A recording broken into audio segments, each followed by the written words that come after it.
So hey everyone, hello my YouTube family. कैसे हैं आप सब? उम्मीद है कि आप सब बहुत अच्छे होंगे और मैं भी बिल्कुल ठीक हूँ। तो पिछली वाली जो मेरी ये वाली वीडियो थी, यहाँ पे अभी आपको दिखाई दे रही होगी। आज की वीडियो पर्टिकुलर एक पर्सन के लिए कह सकते हैं, या उनके जैसे उन सभी लोगों के लिए जो उन्हीं की तरह सोच रहे हैं। तो सबसे पहले तो अगर आप सब में से किसी को भी मेरी किसी भी बात का बुरा लगा हो तो आई एम एक्सट्रीमली सॉरी, लेकिन मुझे नहीं लगता मैंने ऐसा कुछ भी कहा है जिससे आपको बुरा लगे, ठीक है। और मैंने जो लास्ट वीडियो डाली थी कि मेरा रिजल्ट आया है या नहीं आया है, तो उस वाली वीडियो पे हाँ वो थोड़ी सी लेंदी है, जिसमें मैंने अपना मतलब पूरा दिन मतलब जो मेरे ऊपर बीत रही थी वो मैंने सारी चीजें बता दी। कब रिजल्ट आया, उस टाइम पे क्या हो रहा था, मेरी दीदी ने कॉल किया, मेरी फ्रेंड का नहीं हुआ, या कैसा फील होता है नहीं होता। मतलब मैंने बहुत डिटेल में वो वीडियो बना दिया है। तो हो सकता है कि आपका जो टाइम बिगड़ गया, आपको वो बेकार लग रहा हो, तो आप वो नहीं देखिए, ठीक है। आप स्किप करके देख लीजिए, आप स्पीड बढ़ा के देख लीजिए, आप अपने काम की चीज देख लीजिए। बाकी अगर आपको उससे कुछ बुरा लगा, मतलब मैंने आपको ये बोल दिया कि आप हिम्मत मत हारिए या आपको कंटिन्यू पढ़ाई करते रहनी चाहिए, तो वो सब चीजें देख के, वो सब चीजें सुन के एक भाई ने मुझे यहाँ कमेंट किया है कि जिनका फाइनल सिलेक्शन हो जाता है वो ऐसे ही ज्ञान देते हैं, और वो भी बहुत। तो भाई ऐसे ही नहीं ज्ञान दे रही हूँ मैं। पहली बात, फाइनल सिलेक्शन तो होगा ही। अगर हम लगातार मेहनत करते रहेंगे तो फाइनल सिलेक्शन क्यों नहीं होगा? आज नहीं होगा, आज के दिन होगा। जिद होनी चाहिए, जुनून होना चाहिए, एक ना एक दिन सफल जरूर होगे। ऐसा नहीं है कि मैंने ये फालतू में आपको ज्ञान दे दिया बिना किसी रीजन के। एक के बाद एक अब मैं आपको अपना फेलियर दिखाऊंगी कि मैं कहाँ कहाँ फेल हुई हूँ। ऐसा नहीं है कि आपका रिजल्ट आया है, आप सक्सेसफुल नहीं हुए, तो मेरा फाइनल में आ गया है भाई, मुझे बड़ी खुशी है और मैं बस आपको ऐसे फ्री में ज्ञान देने लग गई हूँ। ऐसा कुछ नहीं है भाई। ये जो फेलियर आप शायद हो सकता है कि पहली बार देख रहे हो, ये फेलियर मैं अपनी लाइफ में कई बार देख चुकी हूँ, और वो भी बस मेरी किस्मत की वजह से, ठीक है। ऐसा नहीं है कि मुझ में कमी थी या मेरे में टैलेंट नहीं था मेरे में, लेकिन मेरी किस्मत ने मेरा साथ नहीं दिया, उसकी वजह से मेरे एक नहीं कई मौके छूटे हैं। तो फर्स्ट ऑफ ऑल आप यहाँ पे देख सकते हैं, इसमें आप पूरी डिटेल्स चाहें तो पढ़ सकते हैं। मैं अपना फेस मतलब अपनी वीडियो को बहुत बिल्कुल नहीं दिखाऊंगी, आपको सिर्फ ये दिखाऊंगी। आप इसको अच्छे से पढ़ें कि इसमें क्या लिखा हुआ है, क्या नहीं लिखा हुआ है। मैंने सबसे पहले जब 12th पास आउट किया था, उस टाइम पे मैंने आरआरबी का पेपर दिया था लोको पायलट के लिए, और मेरा फर्स्ट सीबीटी तब भी क्लियर था। लेकिन मेरी किस्मत ने मेरा साथ नहीं दिया। उस टाइम पे मैं फोन वगैरह यूज नहीं करती थी, घर पे कैसे भी पता नहीं चल पाया। और पेपर देने के बाद मुझे ये आइडिया नहीं था कि भाई मेरा हो जाएगा, क्योंकि मैंने कंपटीशन की तैयारी एक दिन भी नहीं की थी। मैंने ना कोई क्लास ली थी, ना मैं किसी ऑफलाइन ऑनलाइन मैंने कैसे भी तैयारी नहीं की थी। तो मुझे यही नहीं था कि मेरा आ भी जाएगा, लोग इतनी इतनी मेहनत करते हैं, है ना। मेरा आ गया और मुझे कैसे भी पता नहीं चल पाया, देख सकते हो इसमें आप आराम से आप पढ़ लो, आपको यकीन नहीं है तो ठीक है। डेट वेट सब देख सकते हो आप लोग कि ये मेल कब आया हुआ है, और ये मेल मैं खुद तो जनरेट कर नहीं सकती हूँ। और अगर आपको ये लगता है कि भाई ये खुद जनरेट कर लिया होगा मैंने, तो इसमें मैं कुछ भी नहीं कर सकती हूँ लिटरली। सबसे पहला ये था जब मेरे नसीब ने मुझे धोखा दिया। इसके बाद सेकंड भी मैं यहाँ पे आपको लिस्ट दिखा रही हूँ। ये लिस्ट है सीआरपीएफ एचसीएम की। सीआरपीएफ एचसीएम मैंने लास्ट सेकंड ईयर मैंने बताया भी था, लास्ट सेकंड ईयर में 12 दिसंबर के दिन लिस्ट में मेरा नाम था। और ये भी मुझे 12 दिसंबर के दिन मेरा मेल रिसीव हुआ, ठीक है। और रिजल्ट तो जो था वो 2-3 दिन पहले ही डिक्लेयर हो चुका था, लेकिन सेम चीज हुई मेरे साथ, और मुझे पता नहीं चल पाया। और मेरे पास मेल आया उस दिन जिस दिन मेरा डीबीपीएसटी था, जिस दिन मेरी टाइपिंग थी।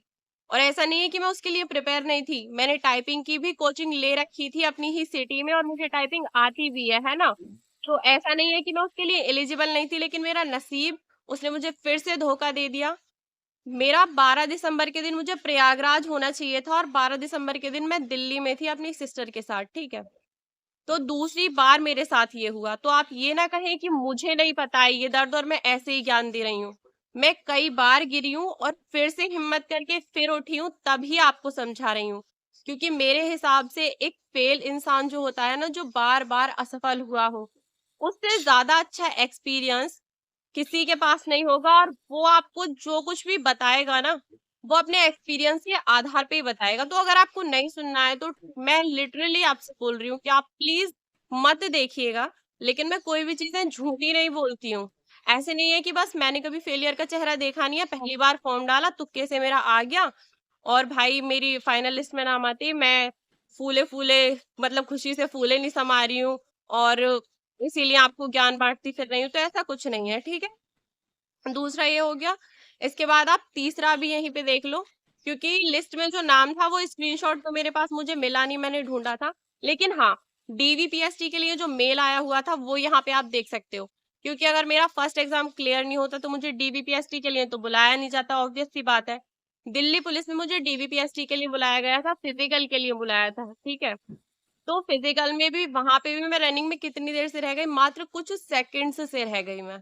ऐसा भी नहीं है कि मिनट्स और इवन सेकंड्स भी कोई ऐसे नहीं कि 15-20 सेकंड या 25-30 सेकंड, मात्र मैं 4-6 सेकंड से रह गई मात्र, ठीक है। तो ऐसा नहीं है कि मुझे फेलियर नहीं पता है। उस टाइम पे मेरे ऊपर क्या बीत रही थी वो मैं जानती हूँ। ऐसे लग रहा था बस कि कैसे भी करके मुझे वो 8 मिनट वापस मिल जाए, मैं अपनी जी जान लगा दूंगी। मेरे लिए 4-6 सेकंड कोई बड़ी चीज तो होती नहीं है ना। तो जो फेल होता है ना वो अच्छे से दुख को समझता है। लेकिन मैं हार नहीं मानी, मैंने इतने सब एग्जाम में मैं नहीं आगे बढ़ पाई, मेरा नसीब रहा या जो भी रहा, कहीं ना कहीं मेरी शायद किस्मत, क्या मेरी खुद की भी लापरवाही रही है ना।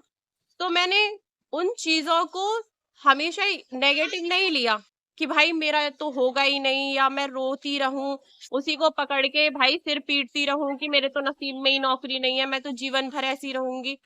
अगर ऐसा ही सोच के बैठे रहना है भाई तो आप खूब रो, आपका नंबर नहीं आया आप खूब दुख मनाओ, आप दिन रात रोते रहो और अपना सर पकड़ के बैठे रहो, मेरा कुछ नहीं जाएगा। मैंने आपको बोला सिर्फ अपना कुछ एक अपना भाई बहन मतलब एक अपनेपन के नाते बोला कि आप भी एक एस्पायरेंट हो, मैं भी एक एस्पायरेंट हूँ और मैं अच्छे से समझती हूँ कि उस टाइम पे क्या फीलिंग आती है, इसलिए मैंने आपको बोला। बाकी मेरा कोई और उद्देश्य नहीं था। आगे आपकी मर्जी है, क्या आपको करना है वो आप डिसाइड कीजिए और फिर लास्ट में तो आपको पता ही है कि क्या है क्या नहीं है। ये मेरा लास्ट रिजल्ट है। तो प्लीज ये ना बोलें कि भाई जिनका सिलेक्शन हो जाता है वो ऐसे ही ज्ञान देते हैं। तो मेरा सिलेक्शन कोई पहली बारी में तो हो नहीं गया है, फेलियर का मुंह 50 बार देखा है, हर बार गिरी हूँ, हर बार उठी हूँ, हर बार मेहनत की है और उतनी ही शिद्दत से हर बार पढ़ाई की है। तो ये मैं बहुत अच्छे से समझती हूँ और इसीलिए आपको बता रही हूँ। आगे आप जो करना चाहें आपकी मर्जी है, मैं जबरदस्ती तो आपके साथ कर नहीं सकती, इवन कोई नहीं कर सकता। तो आप जो करना चाहें आप कर सकते हैं, आप पूरी तरह से फ्री हैं।